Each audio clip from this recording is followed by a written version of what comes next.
Now for cutting, for this project, if you have an X-Acto blade, it's really helpful, but know that these are extremely sharp. I mean, it's just a very sharp little knife. So if you're working with something like that, just be very careful, be mindful of what you're doing. Never cut towards your hand, because if your blade slips, you could end up cutting your finger. So you always want to make sure you're holding opposite and pulling your blade. You never are pushing it. You're always pulling it away from your other hand. If you don't have an X-Acto blade and you need to work with scissors, that's fine as well. It's just when you get to these smaller shapes that are like inside that you're going to have to use little tricks of cutting. I mean, you can use like a pencil, a pretty sharp pencil, to create a hole that then you can insert your scissors into, or you can use some tricks of folding, where you don't fold your paper so much that it creases, but you fold it enough just to cut like a little slit that then you can get your scissors into. It's going to leave little folds in your paper, but that's not the end of the world. If you know you don't have an X-Acto blade, you may want to stick with larger elements of or like larger shapes and larger lines, so that you aren't having to worry about cutting into really small shapes. Because I have an X-Acto blade, I wanted some small shapes in my design.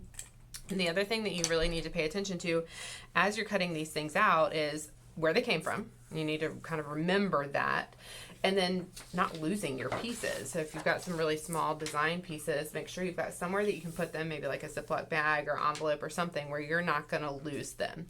So I'm just going to start cutting my piece apart and keeping up with all of my little pieces so that I know where they go later for finishing my design.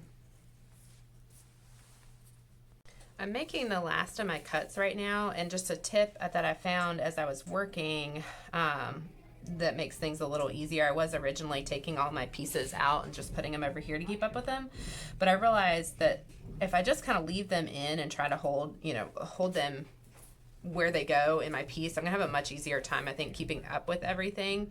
And then anything that does fall out, like this little piece here, I just need to make sure I move it over to my paper so I keep up with it.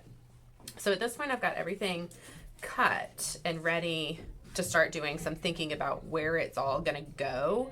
Now, of course, when it was all in here, it's, all facing the same way. So as I place it on my paper, I'm going to take, wherever it belongs, and then I'm going to flip it so that it can line up with where it came from, okay?